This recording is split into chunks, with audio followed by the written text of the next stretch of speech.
Warahmatullahi wabarakatuh. Perkenalkan, nama saya Ellen Nuraini dengan akhiran NIM 332. Nama saya Wilda Zuliasari dengan akhiran NIM 335. Pada kesempatan kali ini, kami akan mempresentasikan hasil penelitian yang berjudul Analisis Kinerja Keuangan Pemerintah Kota Probolinggo dalam upaya optimalisasi pengelolaan aset daerah. Pelaksanaan otonomi daerah memberikan kewenangan kepada pemerintah daerah untuk mengatur dan mengelola urusan rumah tangganya sendiri, termasuk dalam bidang keuangan. Dengan adanya otonomi daerah, pemerintah daerah dituntut agar mampu membiayai pembangunan dan pelayanan publik secara mandiri. Salah satu ukuran keberhasilan otonomi daerah adalah kemampuan pemerintah dalam meningkatkan PAD. PAD merupakan sumber pendapatan yang berasal dari potensi daerah itu sendiri. Sumber PAD terdiri dari pajak daerah, retribusi daerah, hasil pengelolaan kekayaan daerah yang dipisahkan, serta pendapatan sah lainnya. Semakin besar PAD yang dimiliki, maka semakin tinggi pula tingkat kemandirian keuangan suatu daerah. Selain itu, pemerintah daerah juga memiliki aset daerah seperti tanah, bangunan, pasar, terminal, tempat parkir, jalan, dan fasilitas umum lainnya. Aset tersebut tidak hanya digunakan untuk pelayanan masyarakat, tetapi juga dapat dimanfaatkan untuk menambah pendapatan daerah. Contohnya, melalui penyewaan aset, kerjasama pemanfaatan dengan pihak ketiga, pengelolaan fasilitas umum, maupun pengembangan aset menjadi kegiatan ekonomi yang produktif. Namun, pada kenyataannya, masih banyak aset daerah yang belum dimanfaatkan secara maksimal. Sebagian aset belum produktif, pencatatan belum tertata, serta pengelolaannya belum optimal. Oleh karena itu, penelitian ini dilakukan untuk mengetahui bagaimana kinerja keuangan pemerintah Kota Probolinggo dan bagaimana peran pengelolaan aset daerah dalam meningkatkan PAD. Ini menggunakan pendekatan kualitatif dengan jenis penelitian deskriptif. Pendekatan ini dipilih karena mampu memberikan gambaran secara mendalam mengenai kondisi keuangan daerah. Penelitian deskriptif bertujuan menjelaskan keadaan yang terjadi berdasarkan data yang tersedia, kemudian dianalisis sesuai fokus penelitian. Merupakan data sekunder, yaitu data yang diperoleh dari laporan realisasi anggaran, laporan keuangan pemerintah, daerah, jurnal ilmiah, serta dokumen resmi lainnya. Periode data yang digunakan adalah tahun 2021 sampai 2023. Pemilihan periode ini dilakukan agar dapat melihat perkembangan kinerja keuangan daerah selama 3 tahun terakhir.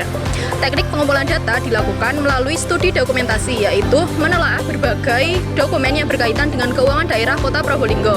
Setelah data terkumpul, peneliti melakukan proses reedukasi data, penyajian data, kemudian penarikan kesimpulan. Fokus analisis dalam penelitian ini meliputi perkembangan PAD, rasio kemandirian keuangan daerah, efektivitas PAD, kontribusi pajak daerah, kontribusi retribusi daerah, serta pengelolaan aset daerah. Melalui metode tersebut, diharapkan dapat diperoleh gambaran yang jelas mengenai hubungan antara kinerja keuangan daerah dan optimalisasi aset daerah. Berdasarkan hasil penelitian, pendapatan asli Kota Probolinggo mengalami kondisi fluktuatif selama 3 tahun terakhir. Pada tahun 2021, realisasi PAD mencapai sekitar 212 miliar. Nilai ini menunjukkan bahwa kemampuan daerah dalam mengelola sumber pendapatan sudah cukup baik. Pada tahun 2022, PAD menurun menjadi sekitar 191 miliar. Penurunan ini dapat dipengaruhi oleh kondisi ekonomi, belum optimalnya pengelolaan pajak dan retribusi, serta faktor lainnya. Kemudian pada tahun 2023, PAD kembali meningkat menjadi sekitar 209 miliar dan bahkan melebihi target yang telah ditetapkan. Hal ini menunjukkan adanya perbaikan dalam sistem pengelolaan pendapatan daerah. Jika dilihat dari rasio kemandirian keuangan daerah, nilainya masih berada pada kisaran 25% sampai 28%. Ini menunjukkan bahwa pemerintah Kota Probolinggo masih cukup bergantung pada dana transfer dari pemerintah pusat. Artinya, kemampuan daerah dalam membiayai kebutuhan pembangunan dari sumber pendapatan sendiri masih perlu ditingkatkan lagi. Dari struktur PAD, kontribusi terbesar masih berasal dari pajak daerah, yaitu sekitar 44-49% dari total PAD. Pajak daerah menjadi sumber utama pendapatan Kota Probolinggo. Sementara itu, kontribusi retribusi daerah masih tergolong rendah, yaitu sekitar 5% sampai 6%. Hal ini menunjukkan bahwa pemanfaatan pelayanan publik dan fasilitas daerah belum maksimal. Jika hanya bergantung pada pajak daerah, maka keuangan daerah akan rentan ketika terjadi penurunan aktivitas ekonomi masyarakat. Oleh sebab itu, pemerintah daerah perlu mengembangkan sumber pendapatan lain, salah satunya pengelolaan aset daerah. Aset daerah sebenarnya memiliki potensi besar untuk menambah pendapatan, misalnya melalui penyewaan ruko, pengelolaan pasar, kerjasama lahan kosong, pemanfaatan gedung daerah, dan pengembangan fasilitas umum. Namun, masih ditemukan kendala seperti aset yang belum produktif, data aset belum tertib, kurangnya pemeliharaan, dan minimnya inovasi dalam pengembangan aset bernilai ekonomi. Nah itu, pemerintah daerah perlu melakukan digitalisasi data aset, inventarisasi berkala, peningkatan pengawasan, serta kerjasama dengan pihak swasta secara profesional dan transparan. Hasil penelitian dapat disimpulkan bahwa kinerja keuangan pemerintah Kota Probolinggo selama tahun 2021 sampai 2023 menunjukkan perkembangan yang belum stabil. PAD sempat mengalami penurunan pada tahun 2022, kemudian meningkat kembali pada tahun 2023. Tingkat kemandirian keuangan daerah masih tergolong rendah karena pemerintah daerah masih cukup bergantung pada data transfer dari pemerintah pusat.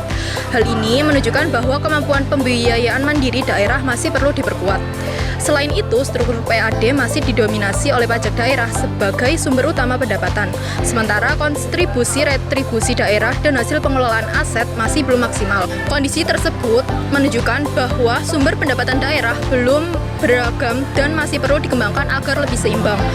Pengelolaan aset daerah memiliki peluang besar untuk meningkatkan PAD apabila dilakukan secara efektif, efisien, dan berkelanjutan. Langkah yang dapat dilakukan antara lain memperbaiki administrasi aset, memanfaatkan aset tidak produktif, menjalin kerjasama dengan pihak ketiga, serta meningkatkan sistem pengawasan. Dengan optimalisasi aset daerah, pemerintah dapat meningkatkan pendapatan, mengurangi ketergantungan pada pemerintah pusat, memperkuat kemandirian fiskal, dan menciptakan stabilitas keuangan daerah di masa depan. Sekian dari kelompok kami. Mohon maaf jika ada salah kata. Wassalamualaikum warahmatullahi wabarakatuh.